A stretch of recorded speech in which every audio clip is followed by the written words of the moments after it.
ಜಯ ಶ್ರೀರಾಮ್. ಎಲ್ಲರಿಗೂ ನಮಸ್ಕಾರ. ಸಣ್ಣ ಕಥೆ, ಒಳ್ಳೆಯ ಸಂದೇಶ. ಇಂದು ವ್ಯಾಸ ಪೂರ್ಣಿಮಾ, ಗುರುಪೂರ್ಣಿಮಾ ಅಂತೀವಿ. ಆಷಾಢ ಮಾಸದ ಮೊದಲನೇ ಬರ್ತಕ್ಕಂಥ ಹುಣ್ಣಿಮೆ, ಶುದ್ಧ ಹುಣ್ಣಿಮೆ ಗುರುಪೂರ್ಣಿಮಾ ಅಂಥೇಳಿ ನಾವೆಲ್ಲರೂ ಆಚರಣೆ ಮಾಡ್ತೀವಿ. ಇವತ್ತಿನ ದಿವಸ ವೇದವ್ಯಾಸರು ಹುಟ್ಟಿದಂಥ ಒಂದು ದಿವಸ. ವ್ಯಾಸರು ಮಾಡಿದ ಕೆಲಸ ಮಹಾನ್ ಕೆಲಸಗಳು. 4 ವೇದಗಳನ್ನು ವಿಂಗಡಣೆ ಮಾಡಿಕೊಟ್ರು. ಋಗ್ವೇದ, ಯಜುರ್ವೇದ, ಸಾಮವೇದ, ಅಥರ್ವಣವೇದ. 4 ವೇದಗಳನ್ನು ಬೇರೆ ಮಾಡಿಕೊಟ್ರು. 18 ಪುರಾಣಗಳನ್ನು ಬರೆಸಿದ್ರು. ಮಹಾಭಾರತನ ಕಾವ್ಯ ಬರೆದರು. ಇವೆಲ್ಲ ನಮಗೆ ಲೋಕ ಕಲ್ಯಾಣ ಅರ್ಥವಾಗಿ ನಮ್ಮೆಲ್ಲರ ಸಲುವಾಗಿ ಕೊಟ್ಟಂಥ ಮಹಾನ್ ಋಷಿಗಳು. ಅದಕ್ಕೋಸ್ಕರ ವ್ಯಾಸರಿಗೆ ನಾವು ತಲೆಬಾಗಿ ನಮಸ್ಕಾರ ಮಾಡಿ ವ್ಯಾಸ ಪೂರ್ಣಿಮಾ ದಿನ ಅವ್ರನ್ನ ಜ್ಞಾಪಕ ಮಾಡಬೇಕು. ವ್ಯಾಸರು ಮಹಾವಿಷ್ಣು ಅವತಾರ, ಅವರು ಬೇರೆ ಅಲ್ಲೇ ಅಲ್ಲ.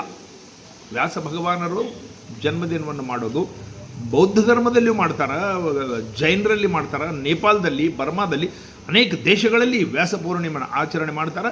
ಗುರುಪೂರ್ಣಿಮಾ ಅಂಥೇಳಿ ಬುದ್ಧಗೆ ಇವತ್ತಿನ ದಿವಸ ಆ ಬೋಧಿ ವೃಕ್ಷಗಳ ಜ್ಞಾನೋದಯ ಆಗಿದ್ದು. 24ನೇ ತೀರ್ಥಂಕರ ಮಹಾವೀರ್ಗೆ ಜ್ಞಾನೋದಯ ಆಗಿದ್ದು. ನೇಪಾಳ ಬರ್ಮಾಗಳಲ್ಲಿ ಜನರು ತಮ್ಮ ಟೋಪಿಗಳನ್ನು ಹೊಲಿದು ಗುರುಗಳಿಗೆ ಕೊಟ್ಟವತ್ತಿನ ದಿವಸ ಆ ಶಿಷ್ಯರು ಅವರಿಗೆ ಪಾದ ನಮಸ್ಕಾರಗಳನ್ನು ಮಾಡೋದು. ಇದೆಲ್ಲ ನಮ್ಮ ಪರಂಪರೆಯಲ್ಲಿ ಬಂದಿದ್ದು. ನಾವು ಹಿಂದೂ ಸಮಾಜದ ಸನಾತನ ಧರ್ಮದಲ್ಲಿದ್ದೀವಿ. ಯೂತ್ಸ್ ವಿಶೇಷವಾಗಿ ತಿಳಿದುಕೊಳ್ಳಬೇಕು. ಗುರು ಗೋವಿಂದ ದೋನೋ ಖಡೆ ಕಾಕಿ ಲಾಗು ಪಾಯ್, ಬಲಿಹಾರಿ ಗುರು ಆಪಕಿ ಗೋವಿಂದ ದಿಯೋ ಬತಾಯ್. ಗುರು ಮತ್ತು ಗೋವಿಂದ ಇಬ್ಬರು ಒಂದೇ ಟೈಮ್ದಲ್ಲಿ ಪ್ರತ್ಯಕ್ಷ ಆದ್ರೆ ನಾವು ಯಾರಿಗೆ ನಮಸ್ಕಾರ ಮಾಡಬೇಕು ಅಂತ ಹೇಳಿದಾಗ ಗೋವಿಂದಗೆ ನಮಸ್ಕಾರ ಮಾಡಿರಿ. ಯಾಕಂದರೆ ಗುರುಗಳೇ ನಮ್ಮನ್ನು ಗೋವಿಂದ ತೋರಿಸಿದರು. ಗುರುರ್ ಬ್ರಹ್ಮ, ಗುರುರ್ ವಿಷ್ಣು, ಗುರುರ್ ದೇವೋ ಮಹೇಶ್ವರ, ಗುರು ಸಾಕ್ಷಾತ್ ಪರಬ್ರಹ್ಮ, ತಸ್ಮೈ ಶ್ರೀ ಗುರುವೇ ನಮಃ. ಗುರುಗಳು ಸಾಕ್ಷಾತ್ ದೈವ ಸ್ವರೂಪ. ಬ್ರಹ್ಮ, ವಿಷ್ಣು, ಮಹೇಶ್ವರ 3 ಮಂದಿ ಸ್ವರೂಪ ಗುರುಗಳು. ಅದಕ್ಕೋಸ್ಕರ ನಮಗೆ ಜ್ಞಾನವನ್ನು ಕೊಟ್ಟರು. ನಮಗೆ ಯಾವ ರೀತಿ ಇದ್ದು ಕತ್ತಲೆಯಲ್ಲಿದ್ದೆವು, ಅಂಧಕಾರದಲ್ಲಿದ್ದೆವು. ಗು ಅಂದ್ರೆ ಅಂಧಕಾರ, ರು ಅಂತಂದ್ರೆ ಆ ದೂರ ಮಾಡ್ತಕ್ಕಂಥದ್ದು, ಬೆಳಕು ಕೊಡ್ತಕ್ಕಂಥದ್ದು. ಅದಕ್ಕೋಸ್ಕರ ಗುರುಗಳಿಗೆ ಅಷ್ಟು ಮಹತ್ವ ಕೊಟ್ಟಿದ್ದು. ನಾವು ಗುರುಗಳ ಬಗ್ಗೆ ಶ್ರದ್ಧೆ ನಂಬಿಕೆಗಳಿಂದಿರಬೇಕು. ಯಾರೇ ಯಾವುದೇ ಗುರುಗಳನ್ನು ನಿಂದ ಅಪವಾದ ಮಾಡಿದರೆ ಅವರಿಗೆ ರವರವ ನರಕ ಪ್ರಾಪ್ತಿ ಆಗ್ತದೆ. ಇವತ್ತಿನ ದಿವಸ ನಾವೆಲ್ಲರೂ ಈ ಒಂದು ವಿಷಯವನ್ನು ತಿಳಿದುಕೊಳ್ಬೇಕು. ನಮಗೆ ಮೊದಲನೇ ಗುರು ತಾಯಿ. ತಾಯಿ ಮನೆಯಲ್ಲಿ ನಮಗೆ ಅನ್ನ ಊಟ ಮಾಡ್ಲಿಕ್ಕೆ ಕಲಿಸಿದ್ಲು, ಮಲಗೋದು ಕಲಿಸಿದ್ಲು, ಎದ್ದೇಳೋದು ಕಲಿಸಿದ್ಲು, ಬಟ್ಟೆ ಹಾಕೋದು ಕಲಿಸಿದ್ಲು, ಬ್ರಷ್ ಮಾಡೋದು ಕಲಿಸಿದ್ಲು. ಪ್ರತಿಯೊಂದು ನಮಗೆ ತಾಯಿ ಕಲಿಸಿದ್ಲು. ಅದಕ್ಕೋಸ್ಕರ ಮೊದಲನೇ ಗುರು ನಮ್ಮ ತಾಯಿ. ಕಾರಣ ನಮ್ಮ ವೇದಗಳಲ್ಲಿ ಮಾತೃ ದೇವೋಭವ, 2ನೇದು ಪಿತೃ ದೇವೋಭವ. ನಮ್ಮನ್ನು ಜೀವನದಲ್ಲಿ ದೊಡ್ಡವರು ಮಾಡಿ ನಮ್ಮನ್ನು ಯೋಗ್ಯ ಸ್ಥಾನಕ್ಕೆ ತಂದವರು ನಮ್ಮ ತಂದೆ. 2ನೇ ತಂದೆಗೆ. 3ನೇದು ಆಚಾರ್ಯ ದೇವೋಭವ. ಇವರೆಲ್ಲ ಜ್ಞಾನವನ್ನು ಕೊಟ್ಟವರು 3ನೇ ಸ್ಥಾನದಲ್ಲಿರ್ತಕ್ಕಂಥವ್ರು. 4ನೇದು ಅತಿಥಿ ದೇವೋಭವ. ಅತಿಥಿಗಳು ನಮ್ಮ ಮನೆಗೆ ಬಂದಾಗ ಸಂಸ್ಕಾರದಂತೆ ನಾವು ನಮಸ್ಕಾರ ಮಾಡಿ ಅವ್ರ ಜೊತೆಗೆ ಕೂತು ಅವ್ರ ಜೊತೆಯಲ್ಲಿ ಊಟ ಮಾಡಿ ಅವ್ರ ಜೊತೆಗೆ ಹಾಸಿಗೆ ಒಳ್ಳೆಯದು ಕೆಟ್ಟದು ಅವ್ರಿಗೆ ಏನು ಬೇಕು ಅದನ್ನು ವ್ಯವಸ್ಥೆ ಮಾಡೋದು ನೋಡಬೇಕು. ಇಲ್ಲಾಂದ್ರೆ ಮಾರಿ ತಿರುಗಿಸೋದು, ಹಚ್ಕೊಂಡು ಹೋಗೋದು, ಕೈ ಚೀಲ ತೊಗೊಂಡು ಸಾಮಾನು ತರಲಿಕ್ಕೆ ಹೋಗೋದು, ಮನೆಗೆ ಅತಿಥಿ ಬಂದಾಗ ಫ್ಯಾನ್ ನೋಡ್ಕೊತ ಹೆಚ್ಚೋಡು ಕೂಡೋದು, ಸೆಲ್ ಫೋನ್ ನೋಡ್ಕೊತ ಕೂಡೋದು, ಅಗೌರವ ಮಾಡೋದು, ಅಪ್ರತ್ಯಕ್ಷವಾಗಿ ಅವ್ರಿಗೆ ಇನ್ನೊಮ್ಮೆ ಬರಲಾರ್ದಂಗೆ ಮಾಡೋದು. ಇದೆಲ್ಲ ಸಂಸ್ಕಾರ ಅಲ್ಲ, ಇದು ಮನುಷ್ಯನ ಲಕ್ಷಣ ಅಲ್ಲ. ಅವರು ದೇವರು ಸಮಾನ. ನಮ್ಮ ಮನೆಗೆ ಬಂದ ಅತಿಥಿಗಳು ನಮ್ಮ ಊಟಕ್ಕಾಗಿ ಬಂದಿರೋದಿಲ್ಲ, ಯಾವುದೋ ಒಂದು ಇದಕ್ಕೆ ಬಂದಿರ್ತಾರೆ. ನಾವು ಅವರು ಪಕ್ಕದಲ್ಲಿ ಕೂತು ಅವ್ರ ದುಃಖನ ಕೇಳ್ಕೊಬೇಕು. ನಮ್ಮ ಮನೆ ದೊಡ್ಡದಾಗಿದ್ರಿ, ಮನೆ ಕಟ್ಟಿನ್ರಿ, 4 ಅಂತಸ್ತು ಕಟ್ಟಿನ್ರಿ, ಅವ ಅಮೇರಿಕಾದಾಗ ಹನ್ರಿ, ಅವ ಬೆಂಗಳೂರಾಗ ಹನ್ರಿ, ಅವ 2 ಲಕ್ಷ ಗಳಿಸ್ತಾನ್ರಿ, ಅವ 4 ಲಕ್ಷ ಗಳಿಸ್ತಾನ್ರಿ, ಮೊನ್ನೆ 2 ಕಿಲೋ ಬಂಗಾರ ಮತ್ತೆ ತೊಗೊಂಡೇವ್ರಿ. ಇವು ಅವ್ರ ಮುಂದೆ ಹೇಳೋದ ಅವಶ್ಯಕತೆ ಇಲ್ಲ. ಅವ್ರ ದುಃಖನ ಕೇಳಬೇಕು. ಇದು ನಮ್ಮ ಸಂಸ್ಕಾರ ಆಗಬೇಕು. ಮನೆಯಲ್ಲಿ ಜೀವಂತ ಇರ್ತಕ್ಕಂಥ ತಂದೆ ತಾಯಿ ಯಾರಿದ್ದರೂ ಅವರು ದೈವಾನ್ರು, ಭಗವತ್ ಸ್ವರೂಪ. ಅವರು ತಾಯಿ ತಂದೆ ನಮಗೆ ಅವರು ಸೇವೆ ಮಾಡೋದು, ಅವರಿಗೆ ಪೂಜೆ ಮಾಡೋದು, ಅವರು ಸಣ್ಣ ಸಣ್ಣ ವಿಷಯಗಳನ್ನು ಕಡೆ ಲಕ್ಷ್ಯ ಕೊಡೋದು. ಅವ್ರು ಊಟ ಆಯ್ತಿಲ್ಲ, ಚಹಾ ಕುಡಿದ್ರಿಲ್ಲ, ಆರೋಗ್ಯ ಹೇಗದ, ಟ್ಯಾಬ್ಲೆಟ್ ತೊಗೊಂಡ್ರೆ ಇಲ್ಲ, ಎಲ್ಲಿ ಕೂತಿ ಒಂದಿಷ್ಟು ಕಾಲು ಹೊತ್ತಿದ್ರೆ ಸಾಧ್ಯ ಆದರೆ ಕಾಲು ಹೊತ್ತೋದು. ಅವ್ರು ಸಣ್ಣ ಸಣ್ಣ ಬೇಡಿಕೆಗಳನ್ನು ಈಡೇರಿಸೋದು, ಅವ್ರು ಏನು ಬೇಕಾದ ಸಾಮಾನುಗಳನ್ನು ತಂದು ಕೊಡೋದು. ಈ ರೀತಿ ಸೇವೆ ಮಾಡಿದವರು ಯಾವುದೇ ದೇವಸ್ಥಾನಕ್ಕೆ ಹೋಗೋದು ಅವಶ್ಯಕತೆ ಇಲ್ಲ. ನೀವು ಜನ್ಮಾಪಿ ದೇವರ ಗುಡಿಗೆ ಹೋಗಬೇಡ್ರಿ, ಗುರುಗಳ ಹತ್ರ ಹೋಗಬೇಡ್ರಿ.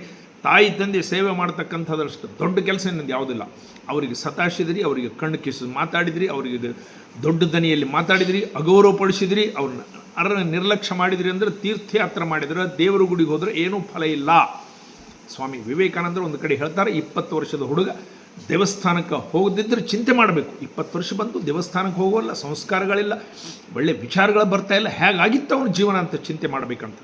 60 ವರ್ಷದ ನಮ್ಮಂಥವ್ರು ಮುದುಕರು ದೇವಸ್ಥಾನಕ್ಕೆ ಹೋದ್ರೆ ಚಿಂತೆ ಮಾಡಬೇಕು.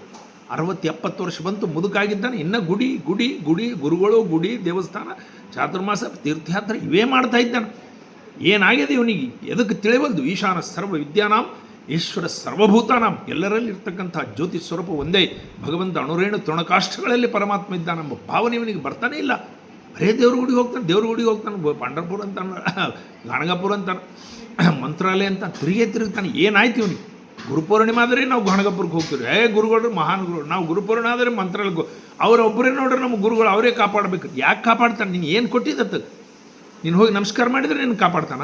ನಿನಗೆ ಜ್ಞಾನ ಕೊಟ್ಟಿದ್ದಾನ. ಜ್ಞಾನದ ಕೆಲಸಗಳನ್ನು ಮಾಡು, ಪರೋಪಕಾರ ಮಾಡು, ದಾನ ಧರ್ಮ ಮಾಡು, ಒಳ್ಳೆ ಕೆಲಸಗಳನ್ನು ಮಾಡು, ಸತ್ಕಾರ್ಯವನ್ನು ಮಾಡು. ಮಂದಿ ಬೇಸರಕ್ಕೆ ಬಿದ್ದವರು ದವಾಖಾನೆಗೆ ಹೋದರು ಇದ್ದರು ಮಾತಾಡಿಸು, ಮನೆಗೆ ಬಂದು ಅತಿಥಿ ಸತ್ಕಾರ ಮಾಡು, ಒಬ್ಬ ವಿದ್ಯಾರ್ಥಿಗೆ ಊಟಕ್ಕೆ ಹಾಕು, ಒಳ್ಳೆ ಕೆಲಸಗಳನ್ನು ಮಾಡು, ಲಗ್ನದಾಗ ಯಾರಿಗೋ ಸಹಾಯ ಮಾಡು. ಪರೋಪಕಾರದ ಕೆಲಸ ಜೀರೋ, ಏನೇನಿಲ್ಲ. ಗುರುಗಳಿಗೆ ಮಾತ್ರ ನಡ್ಕೊತಿದ್ರು. ನಮ್ಮ ಗುರುಗಳ ಹತ್ರ ನಾನು ಅಲ್ಲೇ ಇರ್ತೀನಿ ನೋಡ್ರಿ. ಅವ್ರ ಗುರುಗಳು ತಲೆ ಮೇಲೆ ಕೈ ಇಟ್ಟಿರಿ, ಮಂತ್ರಾಕ್ಷತೆ ಕೊಡ್ರಿ, ಶಾಲೆ ಹಾಕ್ಯಾರ್ರಿ. ನನಗೆ ಏನು ಮಾಡ್ತೀವಿ? ಶಾಲೆ ಹೆಣದ ಮೇಲೆ ಸಹಿತ ಹಾಕ್ತಾರೆ. ಶಾಲೆ ಏನೂ ಉಪಯೋಗ ಇಲ್ಲ. ಮಾನವ ಜನ್ಮ ಎದಕ್ಕೋಸ್ಕರ? ಪರೋಪಕಾರಂ ಇದಂ ಶರೀರಂ, ಪರೋಪಕಾರೇ ಧ್ವಂತಿ ಗಾವಃ, ಪರೋಪಕಾರೇ ಫಲಂತಿ ವೃಕ್ಷ, ಪರೋಪಕಾರೇ ವಹಂತಿ ನದ್ಯ, ಪರೋಪಕಾರಂ ಇದಂ ಶರೀರಂ. ಈ ಶರೀರ ನಿನಗೋಸ್ಕರ. ಜ್ಞಾನ ಆಯಿತು, ಹೋದಿ, 60 ವರ್ಷ ಆಯಿತು, 50 ವರ್ಷ ಆಯಿತು, ದೇವರ ಗುಡಿಗಳಿಗೆ ತಿರುಗಿದಿ, ಗುರುಗಳ ಪ್ರವಚನ ಕೇಳಿದಿ, ಜ್ಞಾನ ಆಯಿತು, ಸಾಕು, ಬಿಟ್ಬಿಡು ಅವ್ರ ಹೆಸರು. ನೀನು ಬೇರೆ ಕೆಲಸಗಳನ್ನು ಮಾಡು, ನಿನ್ನ ಕರ್ಮನ್ನು ಮಾಡು, ಪರೋಪಕಾರ ಮಾಡು, ಒಳ್ಳೆ ಕೆಲಸಗಳನ್ನು ಮಾಡಿ ಜೀವನ ಸಾರ್ಥಕ ಮಾಡಿಕೊ. ಹಿಂತಿರುಗಿ ನೋಡು, ಶಿವಾವಲೋಕನ. ನಾನು ಏನು ಮಾಡಿದ್ದೀನಿ? ನನಗೆ 70 ವರ್ಷ ಬಂತು. ಒಳ್ಳೆ ಕೆಲಸ, ದಾನ ಧರ್ಮ ಪರೋಪಕಾರ ಏನಾದರೂ ಮಾಡಿದ್ದೀನ? ಅಕ್ಕ ತಂಗಿ ಬಂಧು ಬಳಗ ಏನಾದರೂ ಸಹಾಯ ಮಾಡಿದ್ದೀನ? ಪರೋಪಕಾರ ಏನಾದರೂ? ಏನೂ ಇಲ್ಲ, ಶೂನ್ಯ. ಗುರುಗಳ ಹತ್ತಿರ ಮಾತ್ರ ಇಲ್ಲರಿ, ಭಾಳ ಭಕ್ತಿರಿ. ಅವರು ಊಟ ಮಾಡೋದಿಲ್ಲ, ಬಾಯಿಗೆ ನೀರು ಹಾಕೋದಿಲ್ಲ, ತೀರ್ಥ ತೊಗೊಂಬೋದಿಲ್ಲ, ಗುರುಗಳ ಪ್ರಸಾದ ತೊಗೋತಾರೆ. ಏನು ಮಾಡ್ತೀರಿ? ಎಲ್ಲ ಗುರುಗಳು. ನಾನು ಹೇಳ್ತಾ ಇಲ್ಲ, ಸಾಧಾರಣವಾಗಿ ನಮ್ಮ ಜೀವನದ ಗುರಿ ಹಾಗಿರಬೇಕು. ಜೀವನ ಅಂತಂದ್ರೆ ಕೇವಲ ತನಗಾಗಿ ಬದುಕೋದಲ್ಲ. ಮನೆಯಲ್ಲಿರ್ತಕ್ಕಂಥ ತಾಯಿ ತಂದೆ ದೇವರು, ಪರೋಪಕಾರ ದೇವರು. ಇದು ನಮಗೆ ವ್ಯಾಸ ಭಗವಾನರು ಹೇಳಿದ್ದು. ವ್ಯಾಸರ ಜನ್ಮ ಆಗಿದ್ದೇನು? ಮತ್ಸ್ಯಕನ್ಯಾ, ಸತ್ಯವತಿ, ವಸಿಷ್ಠರ ಮಗ ಶಕ್ತಿ, ಶಕ್ತಿಯ ಮಗ ಪರಾಶರ, ಪರಾಶರರ ಮಗ ವೇದವ್ಯಾಸರು.